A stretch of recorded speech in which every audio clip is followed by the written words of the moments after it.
اعوذ باللہ من الشیطان الرجیم۔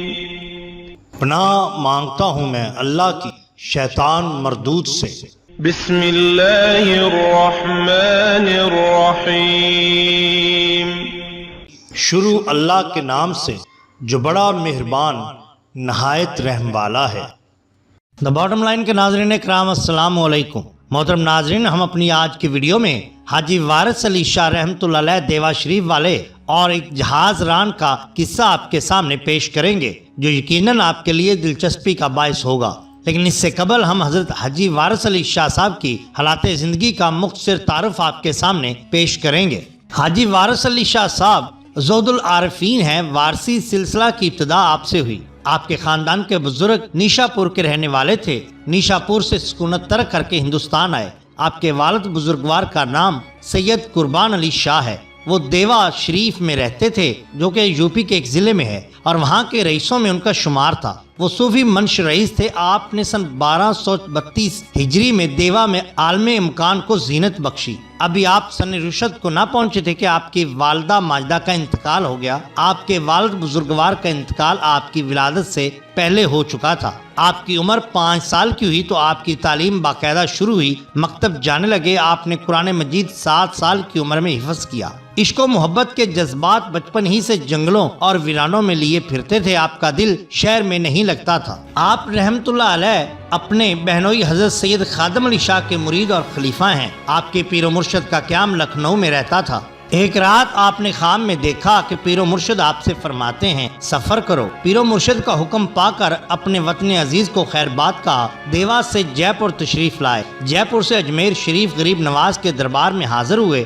آستانہ میں داخل ہونا چاہتے تھے کہ دروازہ پر جو شخص بیٹھا ہوا تھا اس نے آپ سے کہا کہ جوتا پہن کر اندر جانا ادب کے خلاف ہے۔ آپ نے وہیں جوتا اتارا اور پھر ساری عمر جوتا نہیں پہنا۔ اجمیر شریف سے بمبئی تشریف لے گئے۔ بمبئی سے جدہ گئے اور 29 شعبان سن 1253 ہجری کو مکہ معظمہ پہنچے۔ حج کا فریضہ ادا کر کے مدینہ منورہ گئے۔ کچھ دن وہاں رہے، پھر رخت سفر باندھا۔ بیت المقدس، دمشق، بیروت، بغداد، کاظمین، نجف اشرف، کربلائے معلیٰ، ایران، قسطنطنیہ کی سیاحت کر کے اور درویشوں سے مل کر پھر مکہ پہنچے۔ حج سے فارغ ہو کر افریقہ تشریف لے گئے۔ وطن واپس آ کر آپ نے دیکھا کہ مکان شکستہ ہو چکا ہے اور آپ کے ساز و سامان پر آپ کے رشتہ دار قابض ہیں۔ ان کو یہ فکر ہوئی کہ شاید آپ جائیداد وغیرہ واپس لیں گے اور ممکن ہے کہ عدالتی کارروائی کریں۔ ان لوگوں کی بے اعتنائی اور بے رخی سے آپ کو تکلیف پہنچی۔ آپ نے وطن میں زیادہ قیام کرنا مناسب نہ سمجھا۔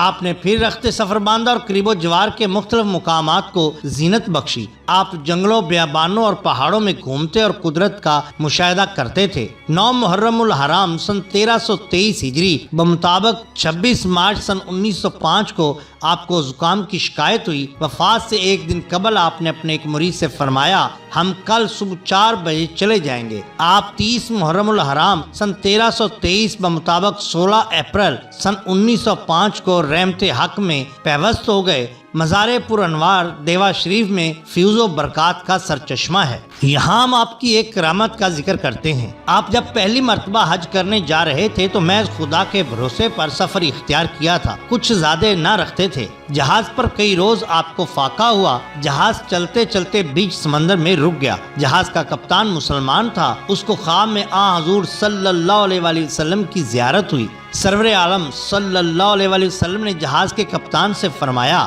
لوگ بھوکے ہیں اور تم سیر ہو کر کھاتے ہو، یہ اس کا وبال ہے۔ جہاز کا کپتان پریشان ہوا۔ اس نے یہ تدبیر سوچی کہ سب مسافروں کی دعوت کی جائے۔ سب مسافر دعوت میں شریک ہوئے لیکن آپ نے شرکت نہ فرمائی۔ دوسری شب کو جہاز کے کپتان نے وہی خواب دیکھا جس میں رسالت مآب صلی اللہ علیہ وآلہ وسلم یہی فرما رہے ہیں کہ لوگ بھوکے ہیں اور تم سیر ہو کر کھاتے ہو، یہ اس کا ہی وبال ہے۔ اس نے پھر سب مسافروں کی دعوت کی۔ آپ اس مرتبہ بھی شریک نہ ہوئے۔ اب تیسری مرتبہ جہاز کے کپتان کو وہی بشارت ہوئی۔ اس مرتبہ اس نے پھر سب کی دعوت کی اور اس خیال سے کہ کوئی مہمان رہ نہ جائے رجسٹر لے کر سب مسافروں کی حاضری لی۔ اب اس کو معلوم ہوا کہ ایک مسافر غیر حاضر ہے۔ اس نے آپ کو تلاش کیا اور کھانا پیش کیا۔ آپ نے کھانا تناول فرمایا اور جہاز روانہ ہوا۔ عربی پاشا کے خدیو مصر کو معزول کرنے پر اور بدیو مصر کی انگریزوں سے امداد کرنے پر برطانوی حکومت نے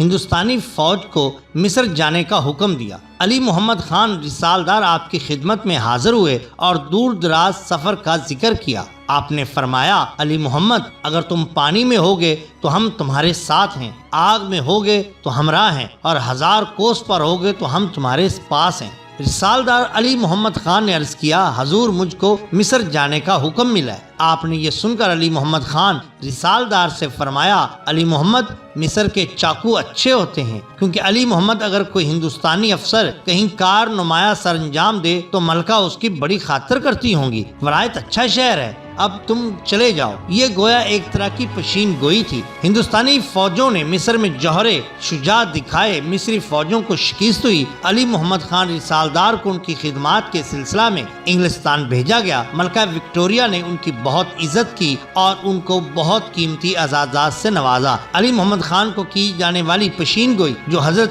وارث علی شاہ صاحب نے کی تھی، ہو بہو پوری کی پوری ہوئی۔ جب علی محمد خان رسالدار لوٹے تو مصر سے چاقو اور چھریاں لائیں اور آپ کو پیش کی۔ محترم ناظرین، یہ شان ہوتی ہے اولیاء اللہ کی۔ اگر آپ کو ہماری یہ ویڈیو پسند آئی ہو تو لائک کیجئے، سبسکرائب کیجئے ہمارے چینل دا باٹم لائن کو، تاکہ ہم آپ کے لیے اور بھی بہترین ویڈیوز لا سکیں۔